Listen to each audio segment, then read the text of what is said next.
بسم اللہ الرحمن الرحیم۔ اور بنیادی طور پر میں آرمی سے ریٹائرڈ ہوں، اور آرمی کی ایک محدود سی زندگی ہے۔ اس کے بعد ریٹائرمنٹ کے بعد مختلف جگہوں پہ کام کیا، مختلف حیثیتوں میں، اور اب بالکل فارغ ہوں۔ تو کتابیں لکھنے کا جہاں تک شوق ہے وہ میرا بچپن سے ہی ہے۔ بیسیکلی کچھ عرصہ چھوٹے موٹے مضمون کالج لائف میں، اسکول لائف میں، اور اس کے بعد پھر کچھ افسانہ نگاری وغیرہ کرتا رہا ہوں، جو کہ کبھی چھپ بھی جایا کرتی تھی۔ وہ جراثیم موجود تھے، لیکن آرمی کے دوران میں نے ان چیزوں کو ٹچ نہیں کیا۔ آرمی کی ریٹائرمنٹ کے بعد جب اب فارغ ہوا ہوں تو میں نے ان کو ریکال کرنا شروع کیا ہے، اور اب میں یہ چاہتا ہوں کہ وہ جو کمی بنیادی طور پر پیچھے رہ گئی ہے وہ اب پوری ہو جائے۔ میں نے یہ اور موضوع میں نے اسلامیت چنا ہے، تاکہ یہ وہ موضوع ہے۔ اسلام دراصل ہمارا بنیاد ہے، قرآن ہماری بنیاد ہے، نبی کریم صلی اللہ علیہ وسلم کی ذات ہماری بنیاد ہے۔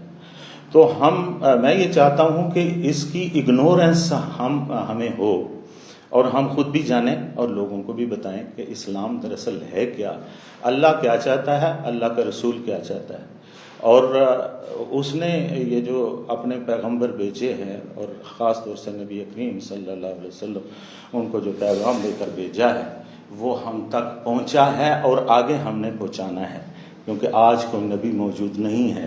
تو نبیوں کی وراثت علماء دین اور ان لوگوں کے ذمہ ہے جو کچھ نالج رکھتے ہیں۔ جہاں تک اللہ تعالیٰ کی پہچان ہے، اللہ کے رسول صلی اللہ علیہ وسلم نے فرمایا من عرف نفسہ فقد عرف ربہ، جس نے اپنے آپ کو پہچان لیا اس نے گویا اللہ کو، اپنے رب کو پہچان لیا۔ تو اللہ کی پہچان شروع ہوتی ہے اپنے نفس سے، اپنے آپ سے۔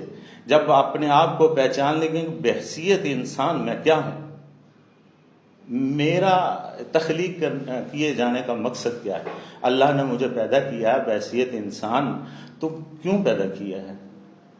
کیا صرف عبادت کے لیے پیدا کیا ہے یا کچھ اور مقاصد بھی ہیں؟ وہ کہتے ہیں نا درد دل کے واسطے پیدا کیا انسان کو، ورنہ طاعت کے لیے کچھ کم نہ تھیں کروبیاں۔ بات صرف درد دل کی نہیں، درد جگر کی بھی ہے، عشق کی ہے، وہ جو اللہ اور اللہ کے رسول کے ساتھ ہونا چاہیے، وہ تعلق اللہ پیدا کرنا چاہتا ہے، اور اللہ یہ چاہتا ہے کہ تم مجھے اس کانٹیکسٹ میں پہچانو، تم مجھے جانو کہ میں کیا ہوں۔ تو وہ تبھی ممکن ہے جب تم اپنی ماہیت کو سمجھ پاؤ گے، جب تم اپنے آپ کو سمجھ پاؤ گے، تم جب اپنے آپ کی پہچان کر لو گے تو میری پہچان ہو جائے گی۔ اللہ کریم نے قرآن کریم میں الف لام میم سے والناس تک اپنی پہچان کروائی ہے، بجا بتایا ہے قل هو اللہ احد اللہ الصمد لم یلد ولم یولد ولم یکن لہ کفوا احد۔ وہ تو بتاتا ہے بار بار ہوا رب العرش العظیم، کہ وہ رب عرش عظیم کا مالک ہے، وہ سب کچھ ہے۔ وہ کہتا ہے میں یکتا ہوں، میرے برابر میں کوئی اور نہیں ہے۔ اللہ یہ چاہتا ہے کہ مجھے جاننے کے لیے سب سے زیادہ ضروری چیز ہے کہ تم اپنے آپ کو پہچان لو، اور یہ حقیقت ہے جب بندہ اپنے آپ کو پہچان پاتا ہے تو پھر ہی اس کو پتہ چلتا ہے کہ میرے جو کل پرزے اللہ کریم نے بنائے ہیں وہ کس لیے بنائے ہیں۔ سر سے لے کر پاؤں تک، سر کے بالوں سے لے کر پاؤں کے ناخنوں تک اللہ کریم نے 365 اعضاء پیدا کیے ہیں، اور ہر عضو اس بات کی گواہی دیتا ہے کہ اللہ کون ہے۔ یہ تعلق ہے انسان کا اللہ کے ساتھ، اور اسی تعلق سے اللہ کو پہچاننا ممکن ہے۔ جب تک یہ پتہ نہ چلے کہ اللہ یہ آنکھ بنائی ہے تو نے کس لیے، یہ کان بنائے ہیں تو نے کس لیے، یہ دل بنایا ہے کس لیے، یہ ساری چیزیں جو تم نے مجھے عطا کی ہیں یہ کس لیے، تو یہ ساری چیزیں اللہ کی پہچان ہے، یہ اللہ سے رابطہ ہے۔ اللہ نے 1,24,000 پیغمبر اسی لیے بھیجے کہ ان کے ذریعے اللہ کی پہچان ممکن ہو پائے، ورنہ کون جانتا تھا کہ اللہ کون ہے؟ انبیاء نے بتایا، اللہ کے رسولوں نے بتایا کہ اللہ ایک ہے، وحدہ لا شریک ہے، وہی عبادت کے لائق ہے، اس کے سوا کچھ نہیں۔ تو یہ آپ نے جو پوچھا کہ کیسے ممکن ہے، تو وہ اسی طرح ممکن ہے کہ آپ اپنا تعلق دین سے پیدا کریں، دین کو اپنی ابتدا سمجھیں، اللہ اور اللہ کے رسول کے پیغام کو پہچانیں، تو پھر اللہ کی پہچان ممکن ہو پائے گی، اس کے بغیر ممکن نہیں ہے۔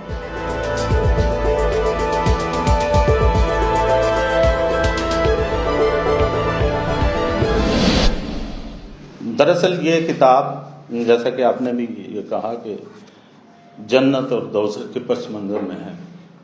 اللہ کریم نے، میں نے ابھی بات کی کہ اللہ کریم نے قرآن کریم کے اندر الف لام سے لے کر والناس تک جا بجا جنت کا ذکر کیا ہے اور پوری تفصیل سے کیا ہے۔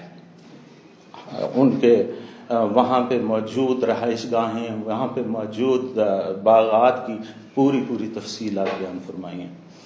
جہاں جنت کا ذکر ہے وہیں پہ پھر دوزخ کا ذکر ہے۔ دوزخ میں اللہ تعالیٰ نے دوزخ کی پوری تفصیلات بیان کی ہیں۔ تو ان کے بیان کرنے کا اللہ کا مقصد ہے، وہ چاہتا ہے کہ ہم اس کی اس حیثیت کو جان پائیں کہ وہ کون ہے، وہ اس نے کیا کیا تخلیق کیا۔ وہ چاہتا ہے ان فی خلق السماوات والارض واختلاف اللیل والنہار لآیات لأولی الالباب۔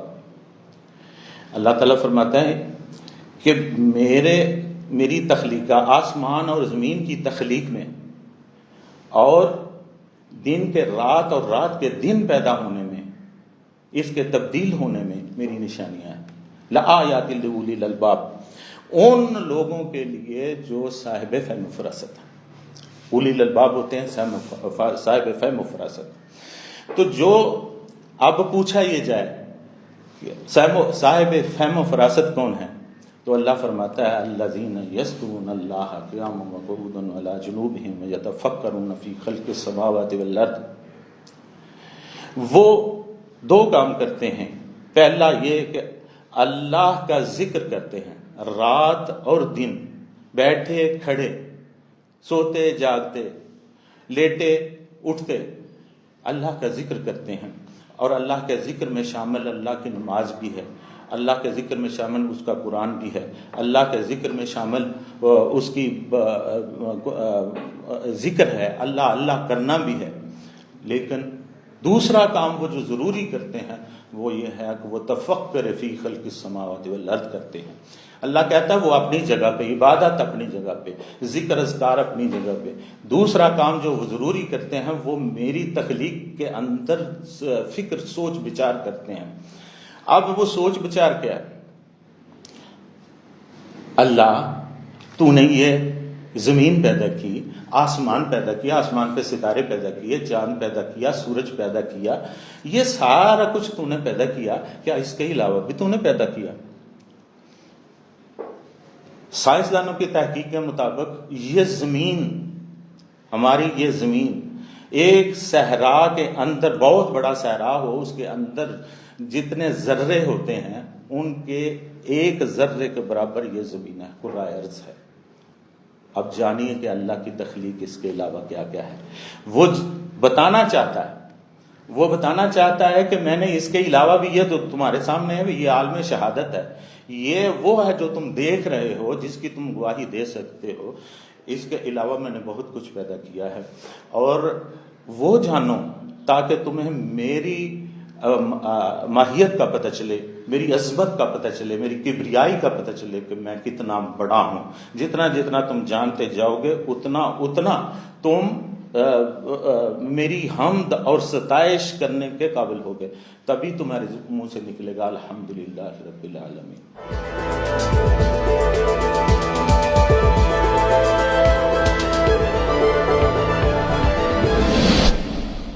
اپنی تلاش کے لیے ضروری ہے کہ انسان اپنے آپ کو کی نفی کر دے۔ جب اپنے آپ کی نفی کر دے گا تو پھر وہ اپنے اصل مقام کو پائے گا، پھر وہ اپنے آپ کی تلاش کر پائے گا۔ جیسا کہ میں نے کتاب چشم تصور کے اندر لکھا ہے، میں نے اپنے آپ کو پیش کیا ہے، میں نے اپنے آپ کو یہ تصور کیا ہے، میں نے دیکھا ہے، میں نے سوچا ہے کہ کیا میں اس قابل ہوں، میں کون ہوں، کیا ہوں، کس لیے ہوں، میری تخلیق کا مقصد کیا ہے، اللہ تعالیٰ نے مجھے بھیجا ہے، تو جو کام اس نے مجھے دیے ہیں کیا میں نے پورے کر لیے ہیں۔ اب میں اپنے آپ کا توازن کرتا ہوں لوگوں کے ساتھ۔ کیا توازن کرتا ہوں میں؟ یہ جب میں نمازیوں کے اندر جاتا ہوں، میں اپنے آپ کو اگر بہت بڑا نمازی سمجھتا ہوں تو میں نے سوچا کہ میں چند نمازیوں کے اندر جا کے دیکھتا ہوں کہ میں دراصل ان سے بہتر ہوں یا ان سے کم ہوں، ان سے کم تر ہوں۔ تو پھر میں اپنے آپ کا جائزہ لیتا ہوں تو میں اپنے آپ کو زیرو محسوس کرتا ہوں۔ پھر میں ذاکرین کے اندر دیکھتا ہوں تو میں اپنے آپ کو زیرو محسوس کرتا ہوں۔ پھر میں زکوٰۃ دینے والوں کے اندر اپنے آپ کو دیکھتا ہوں تو زیرو محسوس کرتا ہوں۔ پھر میں روزہ رکھنے والے کے درمیان اپنے آپ کو پاتا ہوں تو وہ سب مجھ سے اعلیٰ نظر آتے ہیں، عرفہ نظر آتے ہیں، میں اپنے آپ کو زیرو محسوس کرتا ہوں۔ حقیقت یہی ہے کہ انسان اپنی حیثیت میں اللہ کے مقابل میں زیرو ہے، اور اللہ کے رسولوں اور اللہ کے اولیاء اور اللہ کے کاملین کے درمیان وہ زیرو ہے۔ جب اپنے آپ کو زیرو محسوس کرے گا تو پھر وہ ابتدا سے آگے بڑھے گا، اور پھر وہ جاننے کی کوشش کرے گا تو اس کو پتہ چلے گا کہ میں کیا ہوں، پھر وہ اپنا مقام پائے گا۔ جب انسان اچھوں میں موجود نہ ہو تو پھر بروں میں موجود ہوتا ہے، دو ہی معیار ہیں۔ اب اچھوں میں موجود نہ ہو تو بروں میں موجود ہوتا ہے۔ تو بس یہی ہے کہ جب اپنے آپ کو بروں میں پاؤ تو اپنے آپ کو اچھا بنانے کی کوشش کرو تاکہ تم اچھوں میں موجود پاؤ، وہیں آپ کو اپنا آپ ملے گا، وہیں آپ کو اپنے آپ کی پہچان ہوگی۔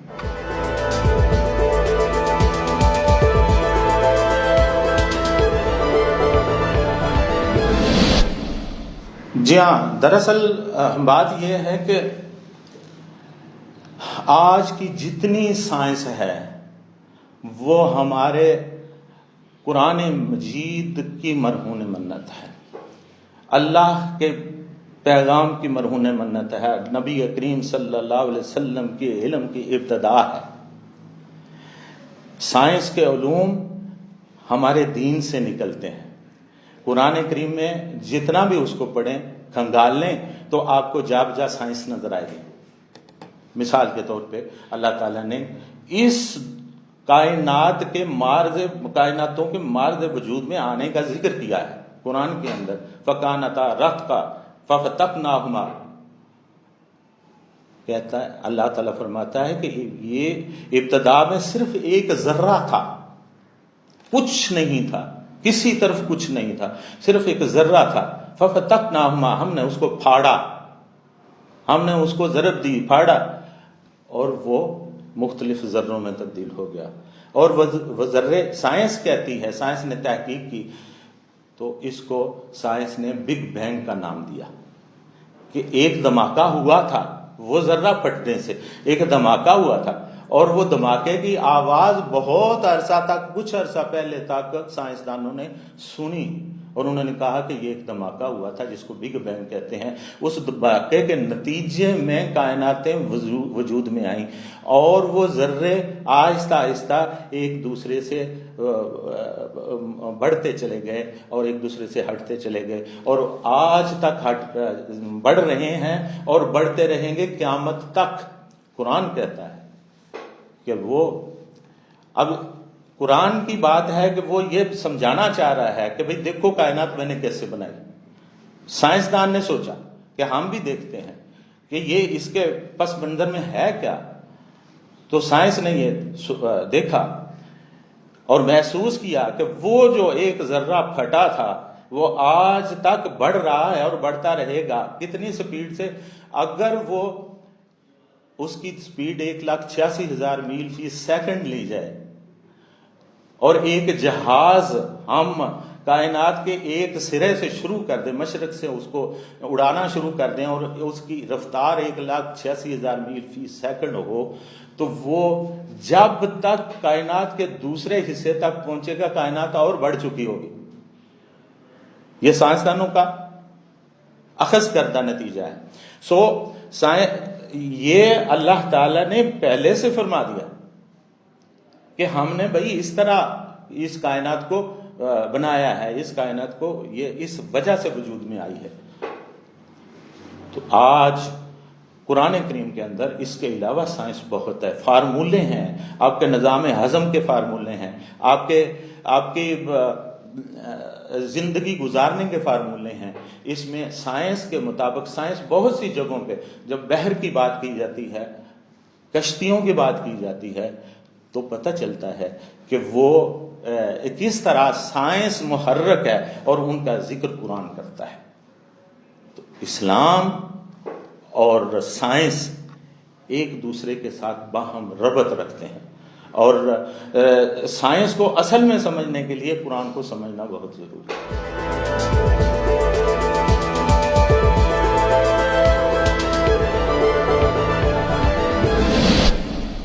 بات یہ ہے بیٹا جی کہ ایک دفعہ پرانے دور میں ہوا کرتا تھا کہ لوگ ہاتھوں سے لکھا کرتے تھے۔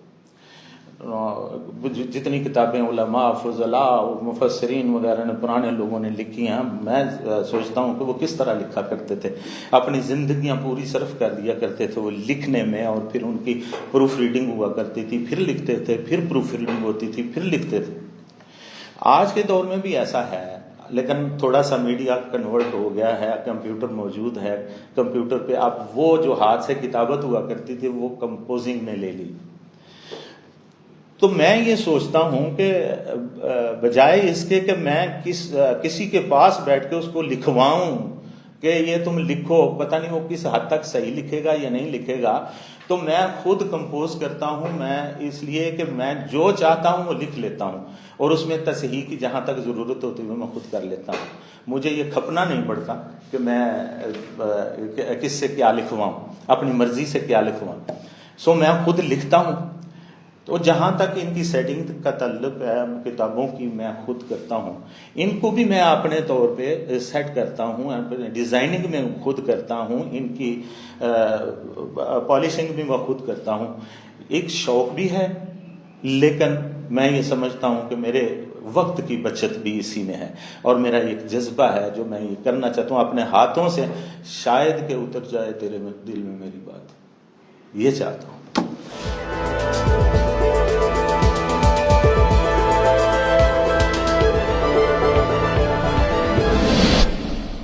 میں نے نعت لکھنے کی کوشش کی ہے، نعت گو نہیں ہوں، لیکن جب جذبہ اٹھتا ہے تو اللہ کے رسول کو یاد کرنے کی کوشش کرتا ہوں۔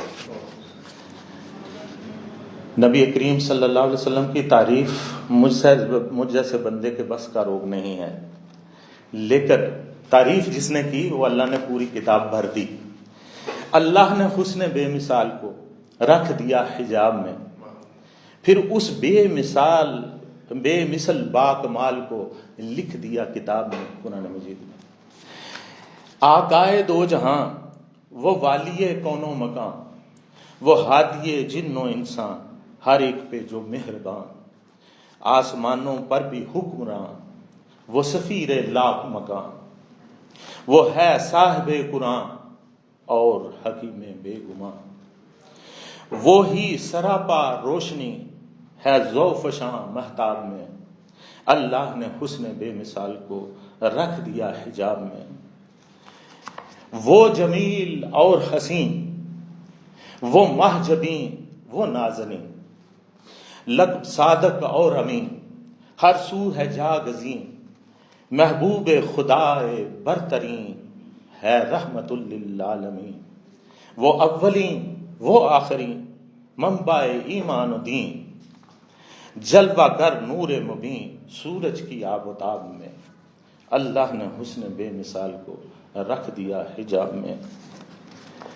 منبع علم و عمل وہ ہے، سخن اس کا بے بدل، خود وہ عدیل اور عدل، بے مثیل و بے مثل، ذات کی تکمیل ہے اور دین بھی ہے مکمل، وہ صاحب کال و قیل وہی نمونہ باعمل، ذکر ہے جاری آج و کل عالم حیات میں، اللہ نے حسن بے مثال کو رکھ دیا حجاب میں، وہ شافع جن و بشر اور حاکم بحر و بر، وہی تو ہے باخبر کون و مقام پر ہے نظر، وہ مفکر خیر و شر یہاں وہاں ادھر ادھر، بر مقام حوض کوثر منتظر وہ روز حشر، جازب بھی ہوگا پر خطر حالت حساب میں، اللہ نے حسن بے مثال کو رکھ دیا حجاب میں۔